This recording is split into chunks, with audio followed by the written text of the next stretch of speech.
Welcome to Case by Case. This is a podcast brought to you by Calum Chain and Luke Zadkovich.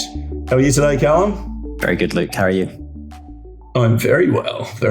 Quite excited for who we've got on today, Calum. I've got to say, it's someone that you and I know very well, and I'm sure many of our listeners will know too. We've got KC, Alexander Wright KC from Four Pump Court, who's someone that both of us have worked on many cases on over the years, and delighted to have on board the pod. Welcome, Alex. Thank you very much for inviting me, Luke and Calum. It's a real pleasure to be here. It's great having you on. I actually told you this story over lunch a couple of weeks ago. The first time I was aware of your work was when you were on the other side. And it took me about 6 months to a year to forgive you. But then after that, I realized that it was probably a shrewd move to have you on our side. It's often the way, isn't it, Calum? We've actually picked up instructions like that over the years as well, where sometimes it's taken a good year and a half for the other side to approach us.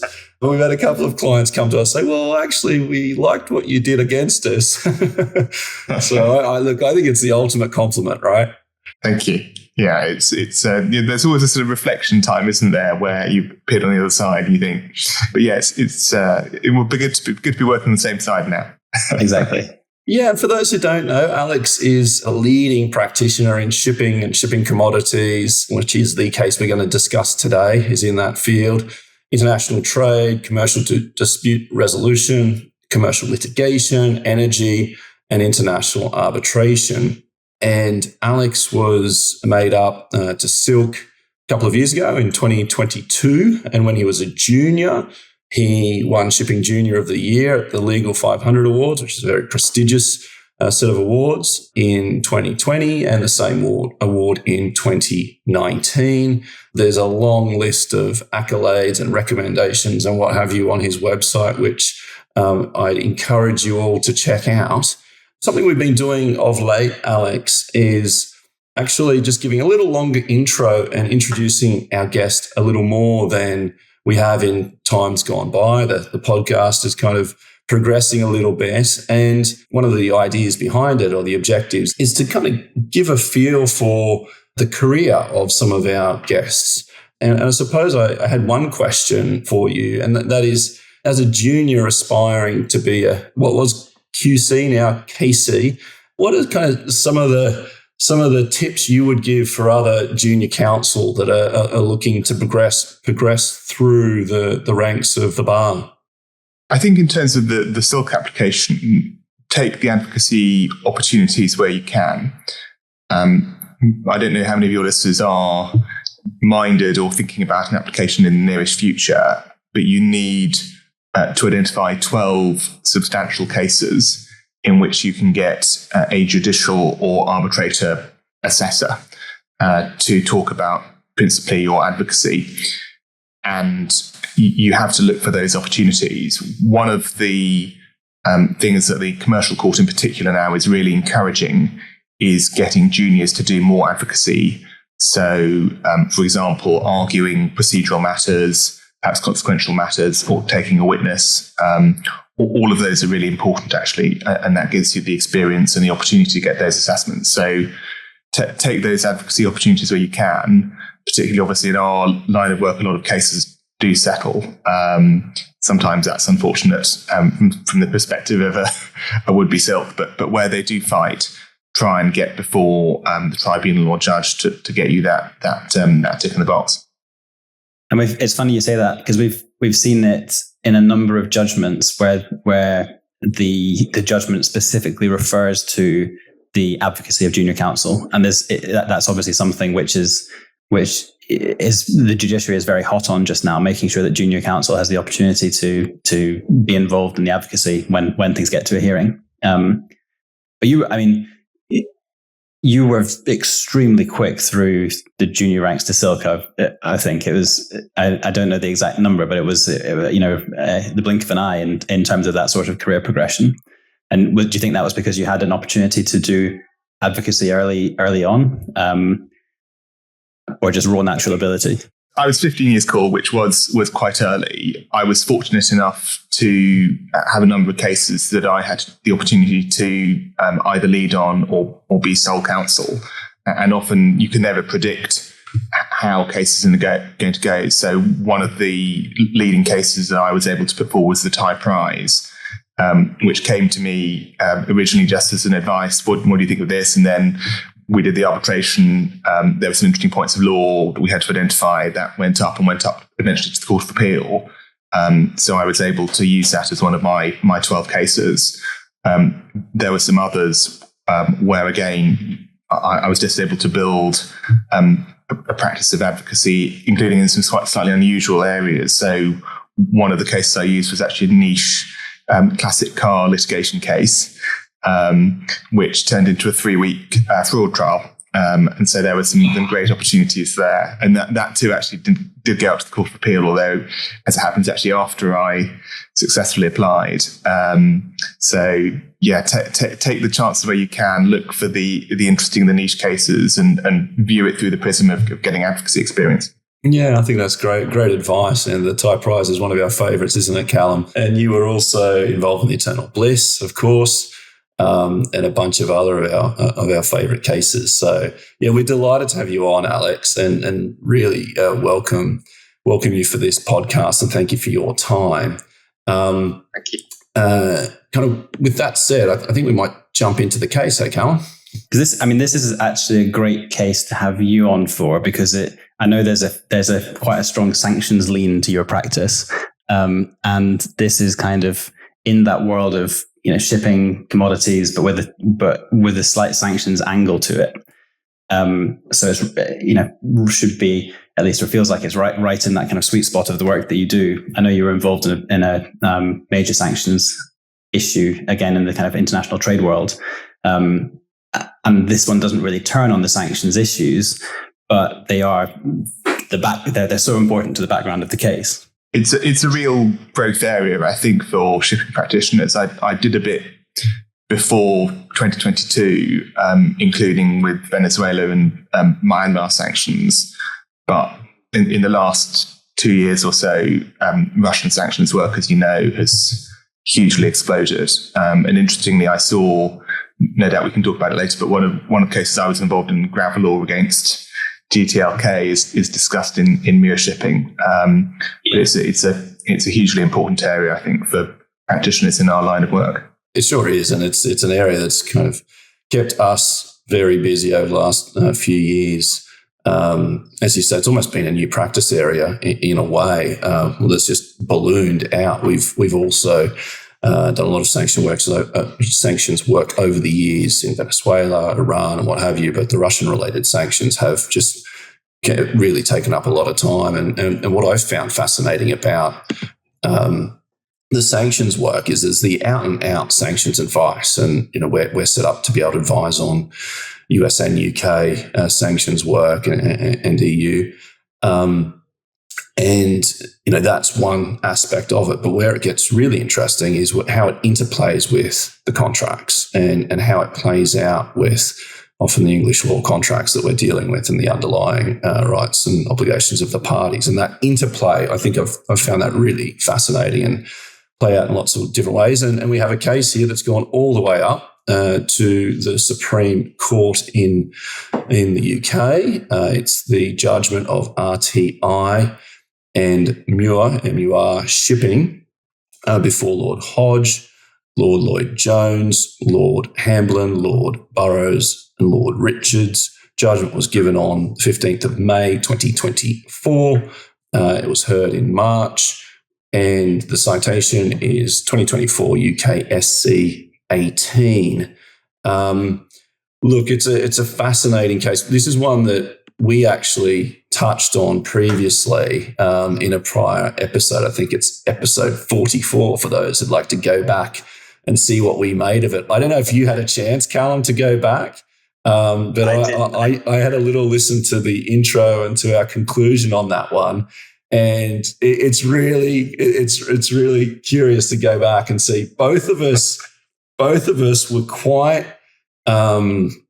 cautious about endorsing the Court of Appeal's decision in that one. We both kind of said, yeah, we think they've arrived at the right answer, but perhaps we were worried about floodgates. We were worried about general principle. We were worried about whether the court had got there the right way and whether it was massaged to kind of get to the right solution, if I can put it like that, with, of course, the greatest respect. But it's really interesting how, for you and I, and we made this comment during that episode, where often we'll both say, yeah, absolutely love this judgment, on board, completely agree. Or one of us will say the opposite, we'll be diametrically opposed. Both of us were kind of in the middle on that one. And we both flagged that, look, this has a good chance of going up to the Supreme Court. And lo and behold, here we are. It's tricky, isn't it? I still think that the outcome of the Court of Appeal decision is the right one, but it's just it's so difficult. If you're making law as the Supreme Court, or maybe not making law, but you're deciding a point of law that's not come before the courts, it's really difficult to see how you go a different way to what the Supreme Court said in this one. And it's interesting, actually, in that context, that certainly the majority in the Court of Appeal did say this is just a question of the construction of this particular clause. Yeah. And the Supreme Court seems to have really ridden through that by saying, actually, no, because force majeure's obligations are always subject to reasonable endeavours, we're going to approach this as very much a matter of principle. This is what the answer is as a matter of principle, and these are the reasons why.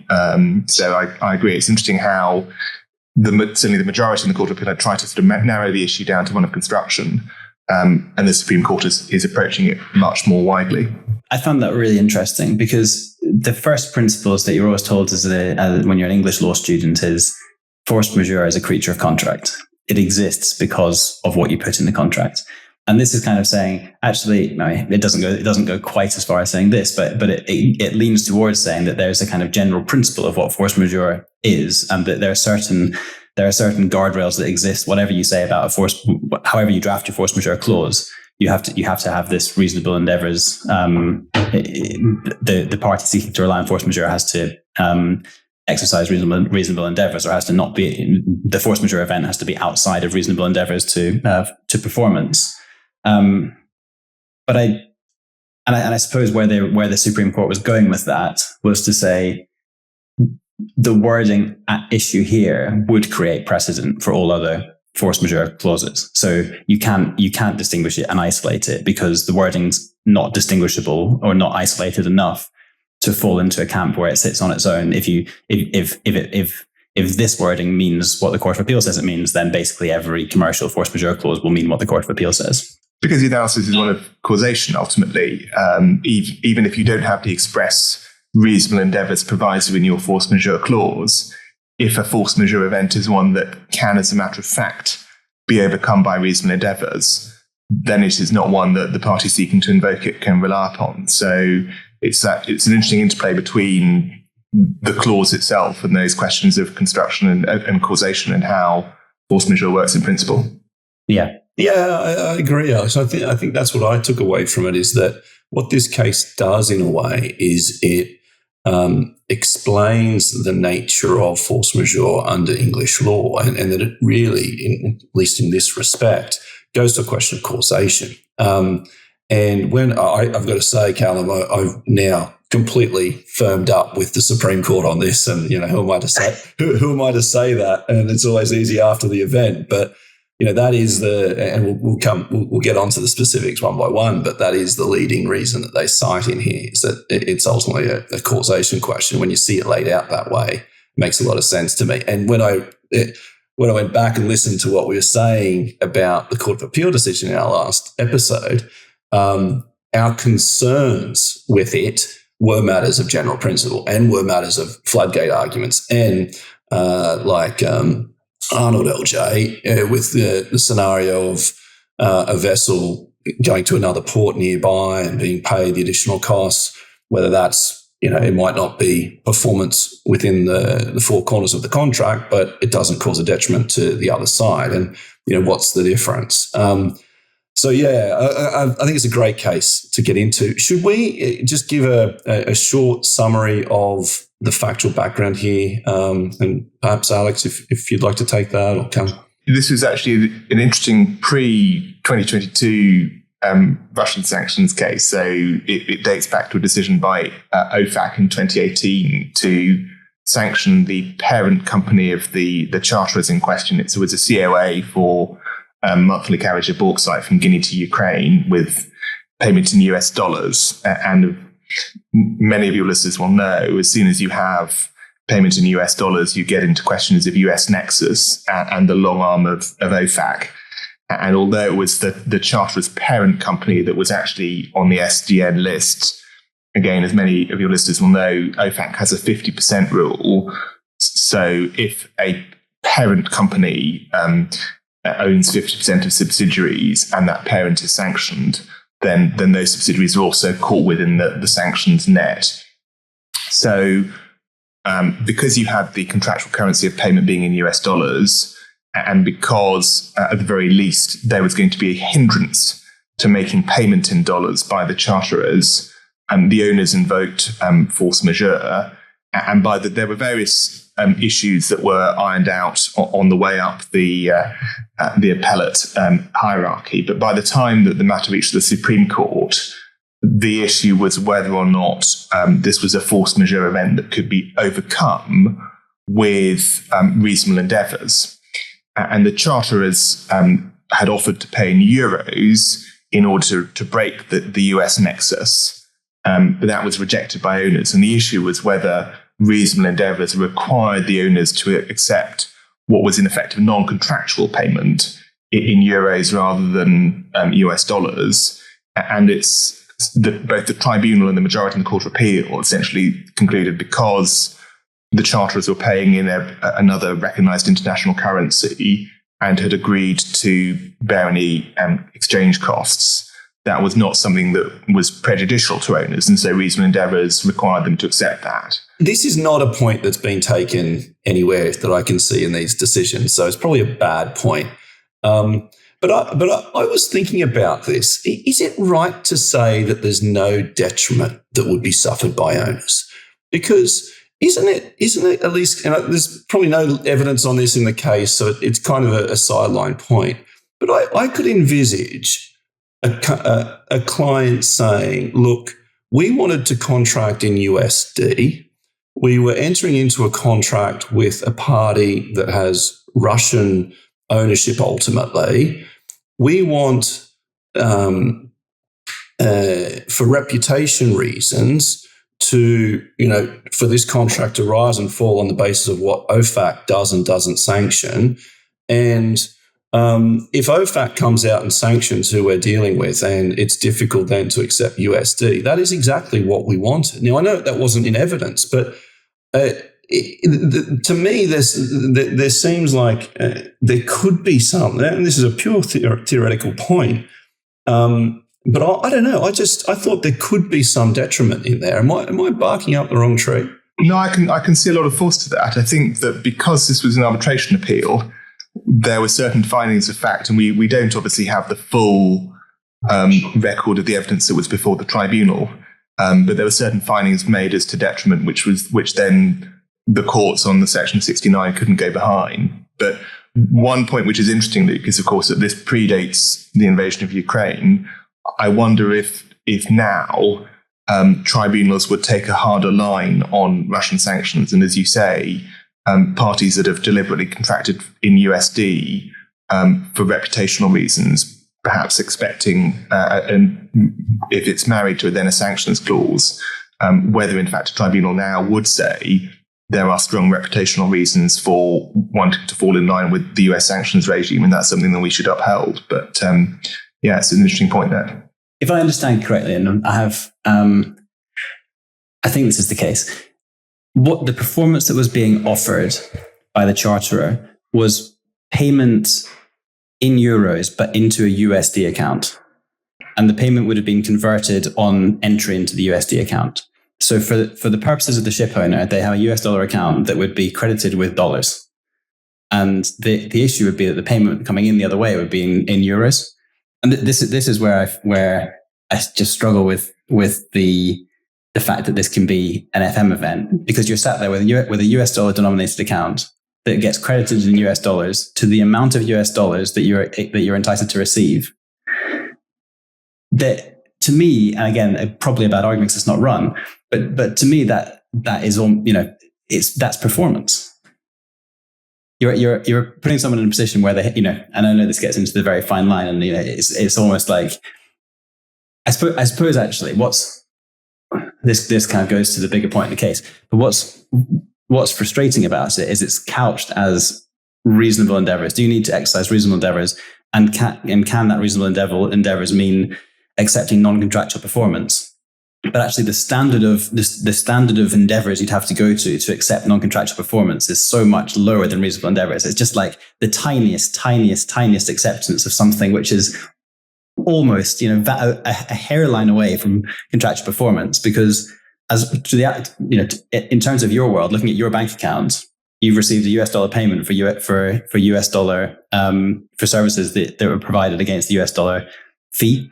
And I did wonder whether there was more to be argued around the case, around the fact that it actually would have been contractual performance because it would have been received in dollars. I can see that certainly the Charterers had some commercial merit to the argument. And what's interesting is Lord Justice Arnold, who of course dissented in the Court of Appeal and was ultimately vindicated at the Supreme Court, himself said that there was no merit in the position taken by owners because, as you say, ultimately they don't suffer any real financial detriment. But I guess the line that was drawn is this is contractual performance.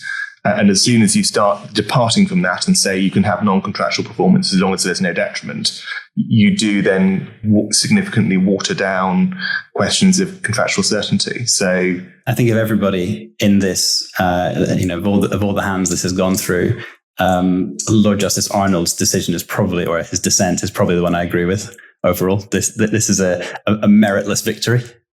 Interesting. Well, should we start briefly with Justice Jacobs' decision at first instance? As Alex mentioned, this has come into the court system on an appeal on a point of law. So the facts are as they are found by the arbitral tribunal, and then there's this point of law that comes before Justice Jacobs, and I think in a way the point is kind of identified there, is that what we're talking about is a point of principle, and that is whether non-contractual performance can be insisted upon in a reasonable endeavours proviso in a force majeure clause. And the upshot there is that at first instance is that there needs to be express or implied terms to that effect, that the party here, the owners, had to accept non-contractual performance, and in the absence of those words, just didn't get up. I agree. And what's interesting actually is, as is often the way with Section 69 appeals, is the arguments mutate over time, because certainly the way that Charterers originally presented their case before Mr. Justice Jacobs was either on the basis of, this is all a question of fact, and you can't interfere with the tribunal, or there was some very specific narrow point of construction of Clause 36 concerning whether it only applied to loading and discharging operations. But as you say, Luke, during the course of argument, this issue then became the key point, and then obviously went to the Court of Appeal and up to the Supreme Court. This question about whether a reasonable endeavours requires non-contractual but non-detrimental performance. And not for the first time we've seen Calum in the Court of Appeal, or Justice Mayles, seeing a couple of arguments kind of put before him and then taking a different tact again. And that's what happened here. He kind of dismissed the broad submission and the narrow submission, and then really focused in on this being a question of construction and the specific terms of Clause 36. And I don't know, I think from what we've seen over the years, there has been a trend towards these types of issues being more and more resolved on contractual interpretation points rather than points of principle, and that there is a general reluctance of the higher courts in England to make proclamations about, what are general principles. Maybe that's a little unfair or overstating things, but I tend to think that the trend has been more and more on what do the words of the contract say. Parties need to be held to their bargain. They're free to contract. They're free not to contract on certain points. And I know these are some of the reasons cited for the ultimate decision, but I don't know. It strikes me that the ultimate decision here is a little bit of a pullback on that trend. Do you think that's fair to say? I think it depends. One of the important features of Clause 36 was the fact that it was framed as reasonable endeavours, and therefore was likely to have mirrored the position as a matter of general law. One of the interesting parts of the judgment, certainly for me at least, is how it treated the decision of Mr. Justice Foxton in Gravellaw, which, although when I argued it before him, he was in any case bound by the Court of Appeal, it would have been open to the Supreme Court to say, well, he had been bound by the Court of Appeal, but now that we've reversed that decision, we're going to overrule Gravellaw. But actually, it looks as though they consider that Gravellaw was correctly decided on the particular clause, which did go rather further than reasonable endeavours and require the parties to promptly take all reasonable or all necessary steps to resume payment in the event of a sanctions decision impacting on payment in USD. So I think that certainly MUR and RTI sets a very strong general principle out, but it is one that can be modified by appropriately strong wording. I think that's a really interesting point, because you're right, and Gravellaw is probably the best example of the kind of wording that you need to get to the. If you've seen all of the reports on this case, and you're listening to this and you're thinking that it's just crazy, it's unfair, then and the next step is obviously, or the next step in that thinking is then, well, what do you put in your contracts to remove this kind of argument, to say that parties do have to accept some kind of a slight modification on performance, and that's a really tricky thing to get right, because you don't want to open the gate. You don't want to inadvertently open the floodgates that the Supreme Court is worried the Court of Appeal opened in your own contract. When we were preparing Gravellaw, that was just before the Court of Appeal handed down its decision. So it was a decision of Mr. Justice Jacob that was prevailing at that point. So we put in a lot of thought as to how that could be distinguished. We then had the Court of Appeal decision, which made our life a lot easier. But yeah, I agree. It's if the parties do want to institute some system which would change the position from MUR and RTI, you would need strong, specific wording dealing with a particular type of force majeure event, such as inability to pay in a particular currency, in order to address that. Exactly.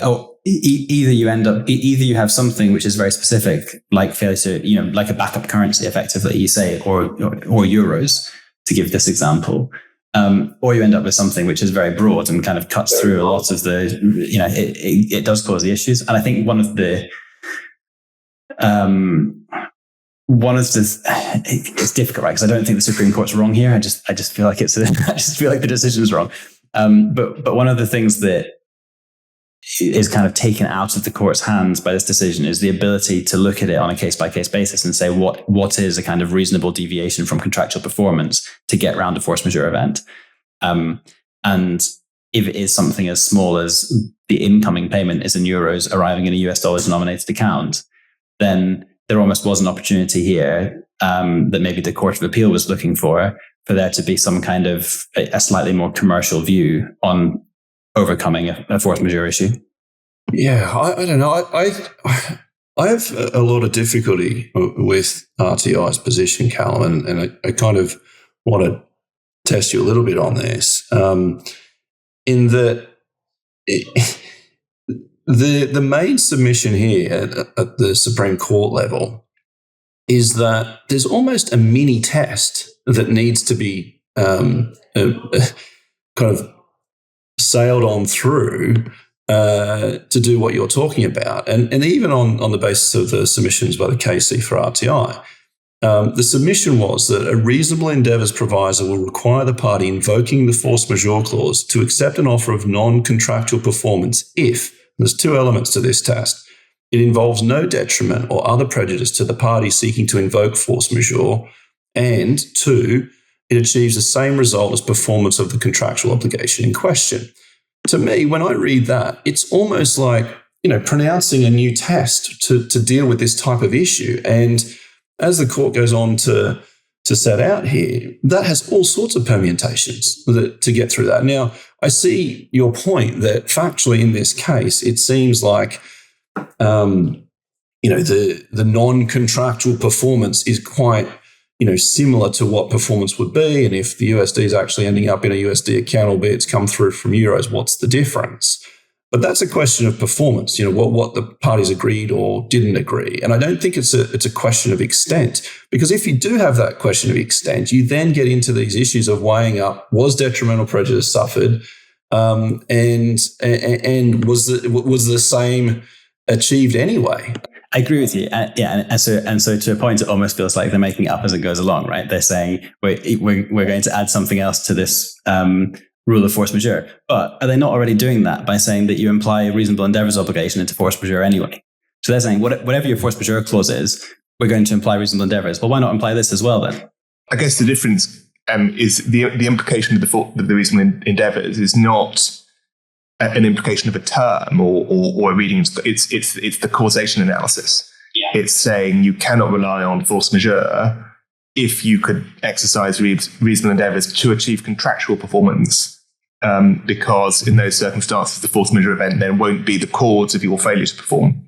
You could have mitigated it effectively. I think that's right, and that's the main reason that the Supreme Court leads off here, and maybe we should just touch on each of those. But I think you're right on that, Alex. Why this case, I think, is a really salient case for force majeure matters is that it deals with and pulls together some of the commentary and some of the authorities over the years to string together some general principles that I think have always been there, probably stronger in other jurisdictions that have force majeure as an actual concept. In some civil law countries, as we know, in common law in England, we don't. It's a creature of contract. And I think that's where Calum understandably is coming from in, let's go back to the contract. What does the contract say? But over the years, there have been these strands that have developed. And this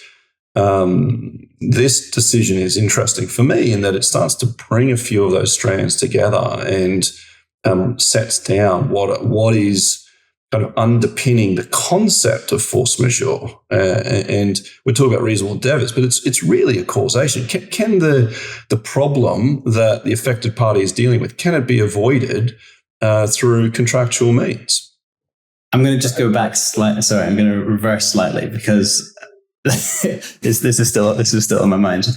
So you're in the world of force majeure because of non-contractual performance. You're excusing contractual performance. That's how you get into force majeure. So it doesn't seem a huge leap to me to say, while you're in this world of non-contractual performance, if there's something extremely reasonable with zero detriment, zero possibility of detriment, performance of the contract is ad idem as it would have been if it had been contractually performed, then you're finding a way through. And I know you'd have to, there would have to be some legal guidance or some judicial guidance on how this happens, but that's what the Supreme Court had the opportunity to do, I suppose, is to say in this world of non-contractual performance, a little bit of non-contractual performance can outweigh the massive amount of non-contractual performance that you're trying to excuse by relying on this force majeure provision. And that doesn't seem bigger. Yeah, that doesn't seem a hugely unfair result to anybody. I suppose the other thing is that when the Supreme Court went on to give the other examples of things that could be, similar performance, to me, those were wildly different performance. They were talking about going to, discharging at a different port or something. That's a completely different category of performance to, or of non-contractual performance to paying into a US dollar denominated account in a different currency. But does that come back to this question about freedom of contract and freedom to not contract? So I think a commercial party is entitled to say, we want contractual performance if you cannot deliver us contractual performance, then there's going to be no performance. We don't bind ourselves to accept something that is a near miss, even a very near miss on contractual performance. It's this is what the contract says. If you can't do it, no deal. That's where I was going to come out too, Alex. That there's a few words that would need to be added, Calum, whether it's provided for by the contract or not. Something like that. And you'd get around this point, wouldn't you? Yeah, but I always find that's an unsatisfying argument for whoever is relying on the. It's always the fallback, right? You could have just written it in the contract. Obviously, you could have written anything in the. You could have. When you're sat in the Supreme Court, you can look back and say, "If only I'd written that in the contract." It doesn't take people very far. But and I suppose the other point is on that. A lot of the work that we do is advising people on contracts before they enter into them. It's tricky, this one, to know how often a good example is subjects, right? There's been a glut of law on subjects, and now it's pretty clear. And I have sympathy with the court. I don't love it, but I have sympathy with the court when they say you can contract for this because you've had the Leonidas, you've had the Newcastle Express, you've had the Aqua Freedom. It's really clear what the court's going to say about subjects, and it would be very clear to give the court a path to say this is what we intended this. We intended this to be a performance condition, or we intend this to be a precondition. You can make that very, very clear. With this, the drafting becomes such a delicate exercise because what you're asking for, if you're in the position of the, if you're on the wrong side of this decision, then what you're asking for is such a fine boundary. But it's basically, if it cannot be overcome by the smallest smidgen of non-contractual performance, we really want to hold each other to the terms of the contract. But come on, this is nothing. This is we're just asking you to let the money come in through a slightly different wire transfer system. But you could draft that in, couldn't you? You could have a clause that said, if by reason of a force majeure event, a party is unable to perform the contract in accordance with its strict terms, the other party shall be bound to accept performance provided that no detriment and achieves the same result. That's actually the kind of Court of Appeal formulation. And maybe I think this goes back to Luke's point that the way the formulation was presented in the Supreme Court would be too broad. And you might even have to narrow it down even further and, no conceivable prejudice. It just gets more difficult, Calum, the more you dig down on that point, I think. I'll say this, where I do have some sympathy for the position as found by the Court of Appeal is that it wasn't just, I think, the construction point. I think there was also an implicit inclination to give credence to what the arbitration tribunal had found. And when you're dealing with matters of reasonable endeavours and overcoming an issue, it feels pretty factual. It feels, and how many times have we said what happens in a force majeure clause and whether an event is an FM or not, and then what happens? A lot of that's factual. And who's best placed to deal with that? Well, the arbitral tribunal. I think 156 pages. I could be wrong exactly on the number, but something like that. Award. They dealt with this in 2 paragraphs. This issue, I think. Lord Justice Mayles in the Court of Appeal, I think that there was that element of it as well. So it wasn't just a construction point, but there was also, this is the way that the tribunal went. And it is quite a fact-dependent, fact-specific kind of analysis. And so this is where I go back to the contract, right? The contract. So clause 36.3 of the contract says a force majeure event is an event or state of affairs which meets all the following criteria. Outside the immediate control of the party giving the FM notice, obviously not being able to make payments in dollars falls outside that. Prevents or delays the loading of the cargo at the loading port and or discharge port. And or discharge of the cargo at the discharge port. I think that was presumably agreed to be satisfied. It's caused by one or more of acts of God, extreme weather conditions, war, lockout strikes, other labour, etc., all the normal things, including rules and regulations of governments. And then the most important one, D, it cannot be overcome by reasonable endeavours from the party affected. And there, I think what the Court of Appeal said, kind of building on that point, Luke, is that you're looking for an event or state of affairs that cannot be overcome by reasonable endeavours from the party affected. And I think that the Court of Appeal looked at that and said, well, when we're looking at things like a state of affairs and overcoming a state of affairs, you kind of stray into that legal factual inquiry of is this a kind of reasonable step to overcome that state of affairs? It's slightly commercial language, and maybe the Court of Appeal is saying, well, we can leave it to the commercial tribunal to judge best whether or not that state of affairs has been overcome. But the Supreme Court didn't like that. They said this is actually a point of principle, and I take the Supreme Court's point, because it would be very easy for someone like Alex to argue that state of affairs and overcoming a state of affairs is basically the same as any of the other FM clauses that we'll see in 100 different contracts. The language might be slightly different, might be slightly more legalistic, but this doesn't read to me as an entirely commercial clause. It reads to me as a fairly legally drafted clause. Interesting. Yeah. And look, with all the caveats that this is commentary and, we're just chipping away on here and not to be held to it. But what did you make of this, Alex? How are you kind of coming out, seeing the pendulum swing between Court of Appeal and Supreme Court on this one?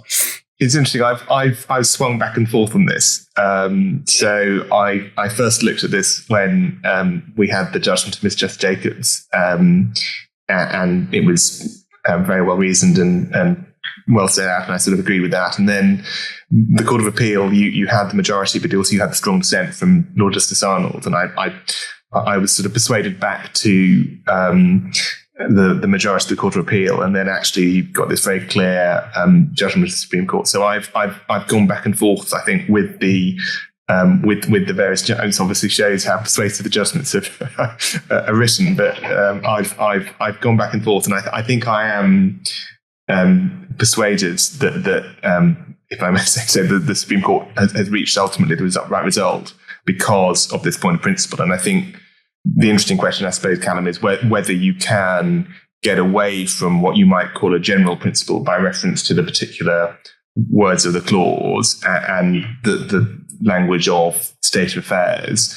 But I can see the force of the point that actually it's not so dissimilar from other force majeure clauses that actually the parties would expect there to be a different result. Yeah, I think that was a tricky argument, but I'm very pleased to hear that even you have the same thing that I do, where I read through these judgments and completely 180 my mind, my decision from the previous one. Well, I admitted, having read the Court of Appeal decision in our last episode, that I flip-flopped as I was reading the judgment. So I went back and forth. So, it's part of the fun of all this. So, look, we've touched on two of the main reasons why the Supreme Court went the way it did. One was the causation point, and the second was the freedom of contract point. Did either of you want to flesh those out at all, or we've probably said enough on them? I wanted to kind of come on to the next one because it may kind of unexpectedly kind of tilt the balance a little bit, Calum, in some of what you're saying. And that is when it's this tension of, well, should the parties just write the contract better and deal with what they want to deal with, or not? Is it for the court to actually determine some of these things, or arbitral tribunal to determine some of these things? And I think this point about when there are significant rights on the line, that a party would not be expected to give up significant rights unless it is set out in the contract, whether express or implied. And that to me, it's, when I first read that as a reason, I was like, oh, why is that in there? But as I've listened to this debate a little bit, Calum, I kind of think there's something in that on some of the points you've been going to. In the rights that you're giving up are not significant. Well, in the sense that if you set out in your contract how it is to be performed, and putting aside your point that, well, maybe euros into a USD is effectively performance. Just let's assume, for argument's sake, as they had to in the court, that it was non-contractual performance, right? And you're in that scenario. The owners had the ability to insist on USD. That was what the contract provided for. We've advised many a time that if it's set out in the contract to only be one type of currency, that's what you have to do to perform. then that is a contractual right that party has. And if they're going to be giving up that right, then it's only natural that that's dealt with in the contract elsewhere, expressly or impliedly.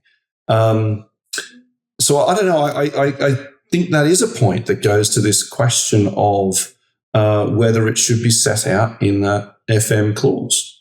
I think I have to say, I think in common with the Court of Appeal, I have always seen the Gilbert Ash principle as one that applies to common law or statutory rights. What's quite interesting, as you say, Luke, is that here actually you see the development, whether it's under the rubric of Gilbert Ash or as it was put, an analogous principle, you see the evolution of this idea that you have to have clear and express words to give up any contractual rights, which might be said to pull to some extent in the opposite direction to the current thinking on exclusion clauses, where a lot of the historical baggage on strict construction is now being watered down by the courts. Whether this actually gives more of an opening to parties to say, actually, this is wider than this question of force majeure clauses. Whenever you have a situation where a clause might be said to take away valuable contractual rights, it should be strictly construed. And it will be interesting to see how that shapes out. I think of all of the, although, as I indicated, I think that I was persuaded that the right decision was reached. I think of all of the strands of reasoning, this is the one that I was perhaps a bit more surprised about, because it potentially has wider ramifications even than force majeure and into the question of how one construes exclusion clauses. Yeah, I think it's a good point. And it jumped out at me as I read through this. The Supreme Court went so far as to say, in paragraph 44, indeed, one may regard it as a general principle of contractual interpretation that parties do not forego valuable rights without it being made clear that was their intention. So, there is something in here, and it goes on to talk about, the Gilbert Ash decision and, works its way through those points.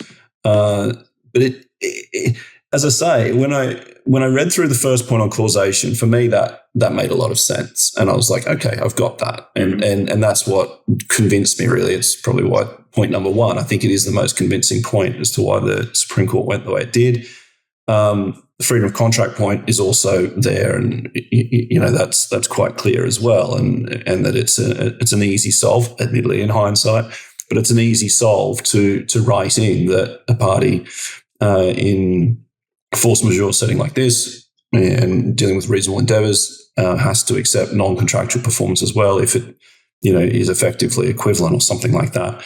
I see that point, and I think that's a good point as well. But this one initially didn't jump out at me as it was kind of a curious point in the judgment. But as I say, as I've listened to the discussion play out, I can kind of see why it's there.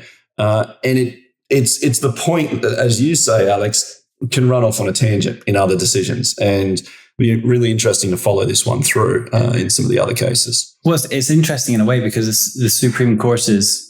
The right that the Supreme Court is saying is valuable, I suppose, strictly is the right to payment of freight, or payment of freight in a specific currency. But in taking Alex's point, you can see an argument that there are exclusion clauses where there are kind of more general principles of law that allow you to exclude other rights that perhaps are more valuable than payment being made in currency A rather than currency B. Yeah, I see that. What do we make of the fourth reason that the court went the way that it did? The importance of certainty in commercial contracts, and building on the recent 2023 decision in JTI Polska. What do we make of this argument? I mean, certainty has always been, I think, such a hallmark of English law, and I know obviously another decision the Court of Appeal which was quite controversial was the Eternal Bliss, in which I was involved with a very interestingly Lord Justice Males in that one gave a leading judgment, but the sort of emphasis on certainty, and I think it is an important point of English law, and in this context, there's I think a lot of force to this idea that if you have some formulation for non-contractual performance in terms of no detriment and equivalent result. How does that work in practice? And for example, some of the examples debated in terms of alternative ports and so on, how do you set a yardstick for no detriment if it is not by reference to the contract? So I think certainty is important. And I thought, to me at least, I found this to be a strong reason for the decision. I think it's probably the best reason for the decision, really, is that once you're at Supreme Court level, you can't make it up as you go along as much as you might want them to. And anything else would have introduced a huge amount of uncertainty. I feel like certainty is one that you can often argue either way, and you can say, well, you can make it, but whatever the Supreme Court says, create certainty because it's certain. But the reality is, for this one, there was one path of contractual certainty and one path of arguing the toss over what is detriment, what is a reasonable thing to accept, what's similar performance for the next 20 years before someone shut it down. So to me, this is probably the point where I think the Supreme Court is right. And just building on that, one point which struck me as well, actually, I know, Calum, we've got a couple of cases where these sorts of issues arise, is the fact that a commercial decision often has to be made quickly, whether to suspend performance, whether or not contracts should be terminated.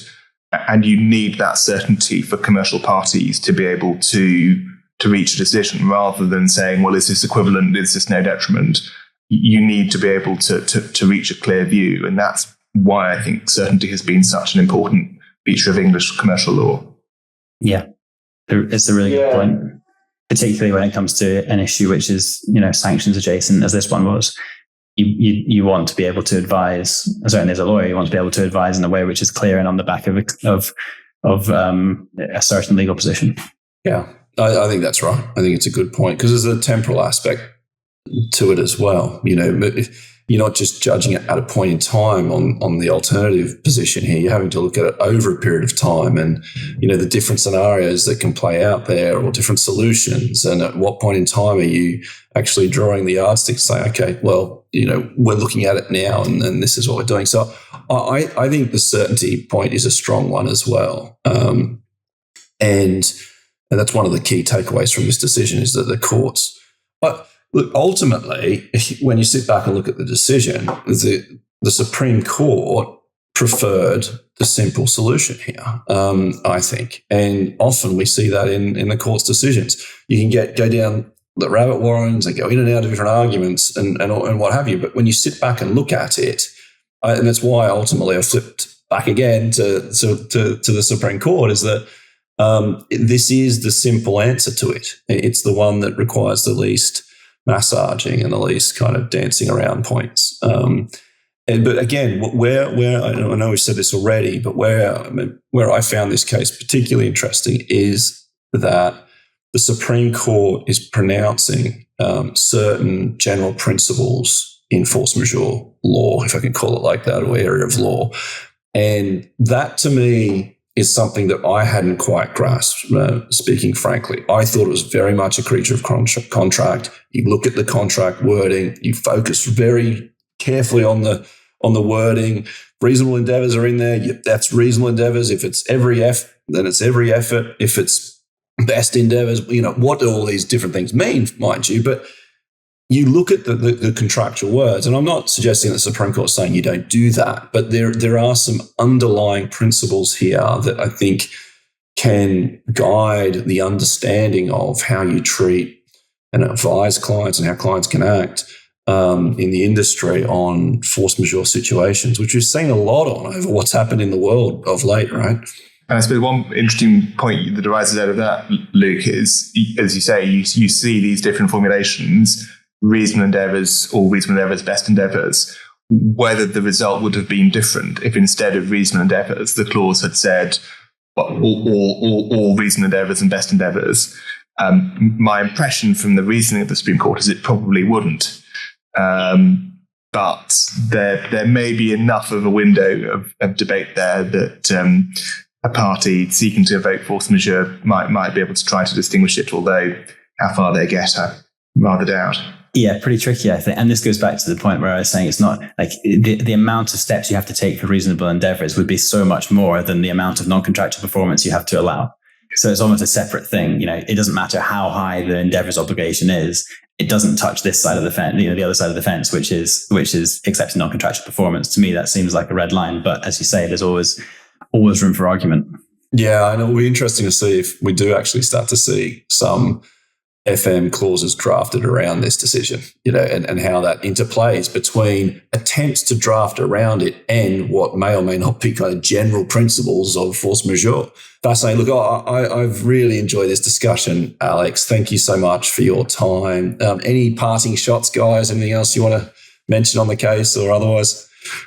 I just add my thanks to Alex for his time. Really, really always appreciate talking to you. And this kind of discussion was excellent having you on. Thank you very much. It's a fascinating case and a really interesting area of law. So great to speak with you both, and thank you very much for the invitation. Thank you. Yeah, it's great, Alex. Thanks again. And I think what I like, Calum, is that we can kind of kick these issues around without consequence, right? We're not sitting here with a case, I know. and a client, behind us on it. We can actually just indulge in the theoretical joy of kicking arguments around as we like to do. So for everyone who's listened in, thank you for getting this far. We hope you've enjoyed the episode. Please do share this podcast in your networks. We'd be delighted if you do, and subscribe and like all the good stuff. It's much appreciated. And of course, if you have cause to bring in a barrister, you can find Alex Wright KC's details on his website. We'll listen in next time. Take care, everyone.